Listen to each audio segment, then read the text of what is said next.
everyone. Welcome to today's live. Sorry I couldn't get on earlier, but I'm happy to be here right now, and I look forward to actually giving you guys some information today. So when it comes to glowing skin, I get a lot of questions on, products topically and what's going to work, what's not going to work. But then we always take a look into what you are eating. And there are a bunch of different foods that I try to stay away from and recommend staying away from for glowing skin. Now, not everyone will agree about this, but it's a topic that I think that needs to be discussed. And I try my very best on here on social media to give as much information as I can on this. So anyway, tonight I'm going to present some really nice information. I'm going to keep it short and sweet and to the point.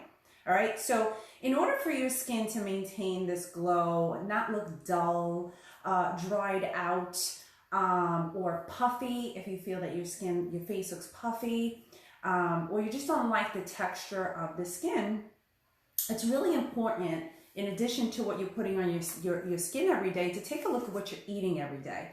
So there are two things that there's a lot, but in the beginning, I will tell people two things to really truly avoid in their skincare journey. And you want to start slow. See, for me, I'm an all or nothing type of person, so I like to just get rid of whatever I have to get rid of and move on. For others, it might be a little bit, harder.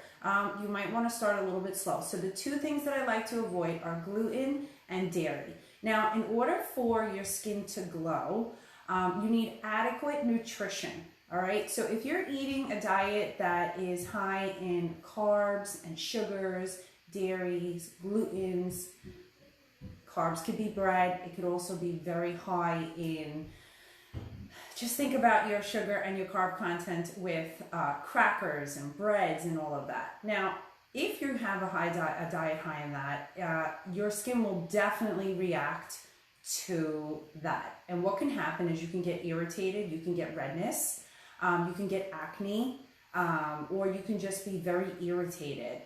In addition to that, as you're aging and time is going on, you can probably develop your collagen reproduction will deplete a little bit. And it happens already over time. After the time we hit 25 and we go to 30, it starts dropping a little bit.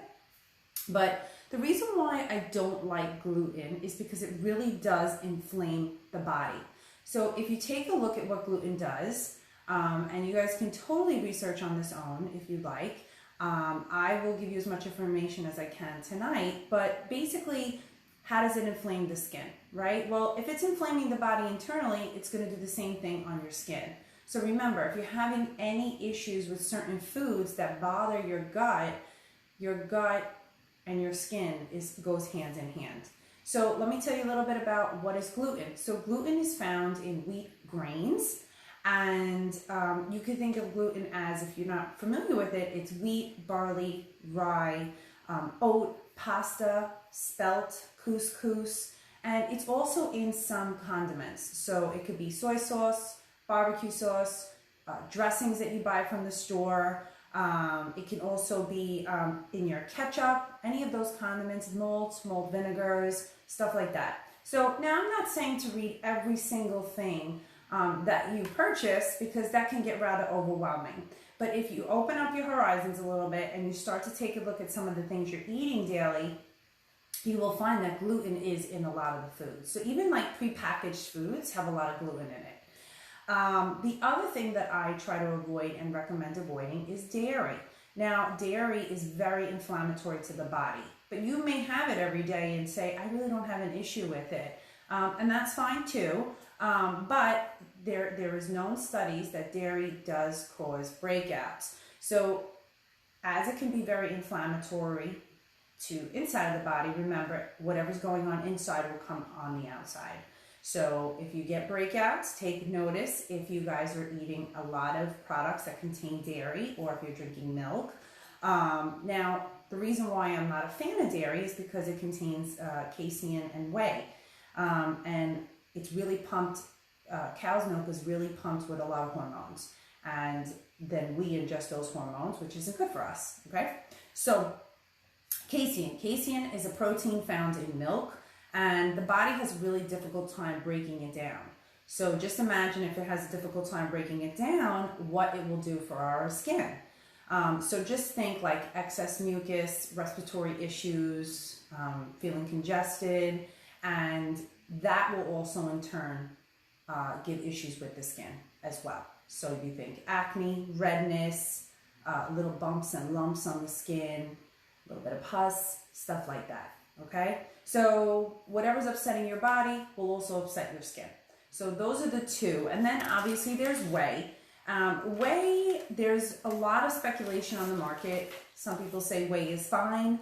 Others will say whey is not. It's totally up to you if you want to test it out and see how you do with it. Sorry, I think I messed something up on my makeup. But whey also comes from cow's milk.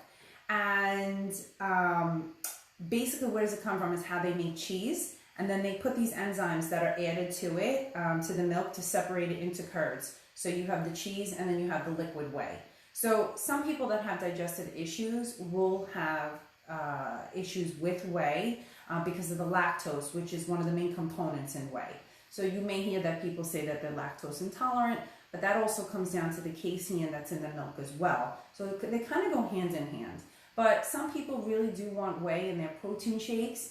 So I always try to tell people, if you're going to go down the route of whey, look into goat's whey protein if you can, all right? So just listen to your body.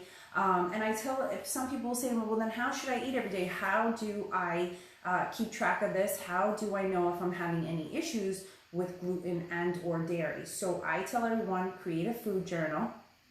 Take a look at the foods that you're eating every single day and write it down in a food journal. And then revisit that and take a look and see if you woke up with a headache, upset stomach. Think about what happens after every meal. If you're acidic, or if you feel a little congested, or sometimes you get brain fog. Take notice over these things. The other thing I like to mention is when you're getting into actually resetting the body, because I always try to do a reset with myself, and you guys know, you see me on here of how I eat and how I try to show you guys what I eat for breakfast, lunch, and dinner, and snacks.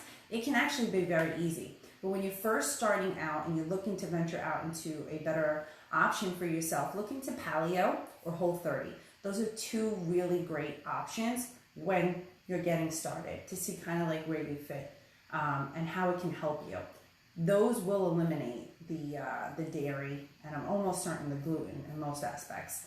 So take a look at those. Let me know what your thoughts are, and give your body a chance, like 2 to 4 weeks, and then bring the dairy and bring the gluten back in separately, 5 to 6 days apart or a week apart. And notice if you have any reactions, runny nose, skin may feel itchy, are you breaking out afterwards, are you bloated, are your joints bothering you? These are things to look out for. So especially if you have an autoimmune disorder on here, and I know a lot of you follow me because of my Hashimoto's diagnosis and you love talking with me about stuff, those are very big inflammatory foods to eat. All right, guys. So anyway, I hope you enjoyed this quick live. I just wanted to come in here today and share that with all of you. And let me know what your thoughts are. Have you guys eliminated gluten? Have you eliminated dairy? What do you like? What recipes do you like? Is there a blog that you like? Do you want to see some recipes that I make? Because I will work on stuff like this for all of you. Maybe do some lives and show you how I make easy and quick meals that coincide with glowing skin. So anyway, I want to hear from you and let me know your thoughts. So I hope you guys have a great evening. Thank you for those of you that tuned in tonight, and I look forward to seeing you guys tomorrow. Have a great night.